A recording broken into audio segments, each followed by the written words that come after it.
Welcome back to 41 Today Lifestyle, everyone. I'm Troy Thompson. I'm in the studio today with Surgical Associates of Warner Robins and, of course, the man behind the brand, Dr. McBride. And today we're talking all about the pesky gallbladder. How are you, my friend? Okay, we don't talk about the gallbladder that much. What's the function of a gallbladder for a body? Well, the gallbladder stores digestive juices. It doesn't produce anything, but stores it.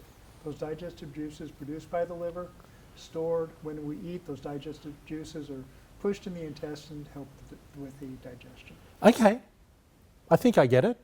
What is gallbladder disease? Gallbladder disease is when the gallbladder becomes inflamed. There are several reasons for that.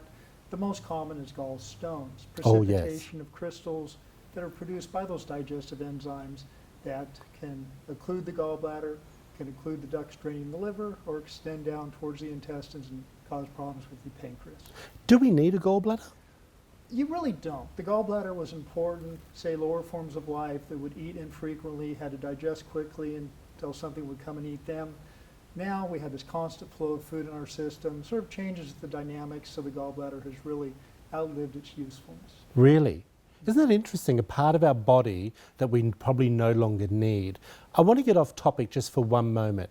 Where do you stand when it comes to all the processed food we're having? And do you really think it is affecting our health long term? And the follow-up question, should we be eating more like cavemen again? Well, when you think about eating, we are what we eat. Yes. Processed foods, a lot of preservatives, hormones, you hear about a lot of these things. Absolutely, it makes a difference. Yeah. We as humans are changing as a result of what we eat. I think good, natural, well-balanced diet is very important, and we've really gotten away from that. Everything is fast food and stick in the freezer. Yeah, I agree with you. And I guess I'm asking that because we're talking about the gallbladder and the functions that it has within our body. But I think what's most important is what tests are involved to diagnose gallbladder disease. The gold standard has always been ultrasound, checking for stones.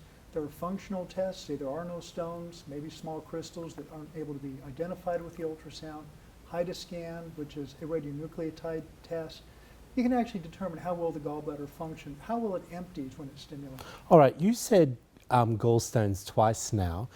It's picked up my attention, probably everyone at home as well. What is gallstones and how are they formed and why are they formed? Well, there are actually three components to the bile. No reason to get into the scientific nature of it, but when any of those components, say cholesterol, bile salts, most common, if they develop too much, they precipitate out as the crystals, and we'll see either cholesterol stones or bile pigment stones. How do you get rid of them? Laser? You come and see me. You love surgery. Historically, there have been many ways that have attempted to either dissolve gallstones. They've even tried lithotripsy.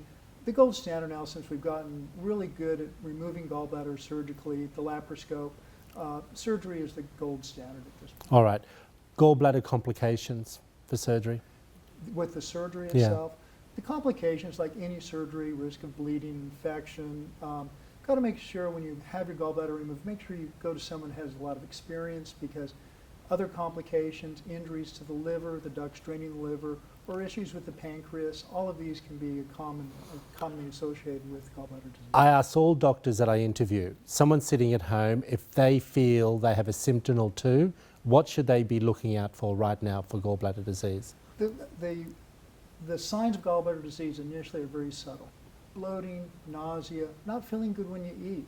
Pain progresses to sort of a dull ache, more localized to the right upper abdomen where the gallbladder lives. All right. Going between the shoulder blades and back, nausea, vomiting, all becoming more All right. severe. Well, Dr. McBride, thank you so much. We really appreciate you. You always give us great information. If you want to find out more, there it all is up on the screen for you. Surgical Associates of Warner Robins, Dr. McBride.